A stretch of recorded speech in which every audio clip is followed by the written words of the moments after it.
If nothing else, the holidays this time of year celebrate families and belonging. That's why the Home for Little Wanderers tries to make sure the holiday spirit includes foster children. To tell you about this year's gift drive is the organization's director of the Center for Early Childhood, Raechelle Joyner-Jones. Thank you very much for being with us, Raechelle. Thank you. So I did mention foster children, but actually you serve different kinds of children, don't you? Yes, we do. We serve children and families, actually. We have many different programs that belong to the Home for Little Wanderers. Some of them are behavioral health programs. We also have residential programs. We have foster care and adoption programs, and family resource centers. So we are trying to service all families in Boston. Right. Well, you have an event like this, the gift drive. Why is this important for children, especially if they're in the residential program? Yeah, because most of the time these children aren't connected to permanent family figures. So we become their permanent family figures. And like most children, they want to celebrate the holidays, they want to celebrate their cultures like everyone else is doing. And so this is really an important time of the year so that they are experiencing the love and the nurturance that any other child would experience in a home, that they are getting the exact same experience within the residential treatment center as well. Have you ever seen past years when children receive gifts? Yes, I have. What was it like? It's an amazing time. You know, I think kids really struggle sometimes throughout the year when they don't have their families, and to know that Santa still comes and visits them, even though their situation is not as bright, makes all the world to them. They are excited, they're screaming and yelling. All the YouTube videos that you've ever seen when kids get the gift that they want, that's exactly what happens at our residential program. Now, I know you've described the surprise or the wonder at getting a gift, but it sounds to me as if these are children who know the holiday experience. They have expectations. Isn't that the case too? Yeah, a lot of the children have come from families, so it might be a situation where their families can't hold them right now, and so they're with us getting the treatment that they need, and maybe their families are also getting treatment that they need through another one of our programs, and then so that way it allows them to have this experience that they've had in the past, which if they were in a different setting, they may not get that. Yeah.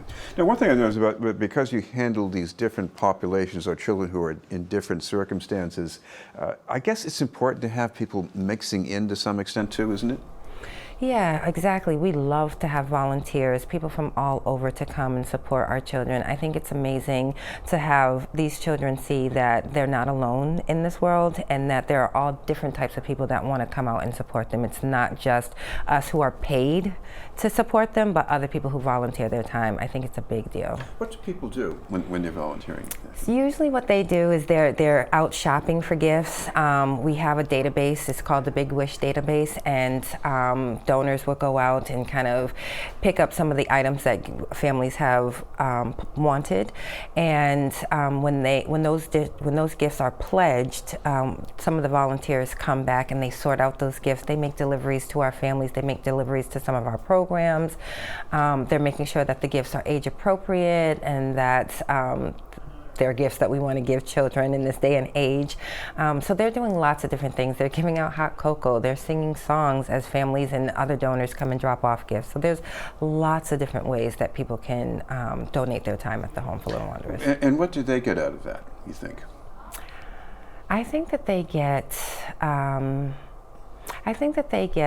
the Christmas spirit. I think that they get the idea around giving, that we are all in this as a team, that we're all in this together. It takes a village to raise a family. I think that they get a sense of purpose and satisfaction for helping others that are less fortunate than they are. One thing I'm curious about, because you mentioned families specify things that they really need for the holidays or would like for the holidays. Any idea what some of those things are? Yeah, some of those things are like sheets and pillows, bedding, clothing, undergarments, shoes, coats, socks, winter clothing, summer clothing. Some of our kids are interested and have ideas around hobbies that they're interested in, swimming, all types of different things. Right. Well, if people want to help out with this, at least as a volunteer, what's the best way for them to get started on that? The best way to get started on that is probably to visit our website at www.thehome.org, and there's lots of information on different ways that you can donate your time or donate monetary gifts or visit the toy room.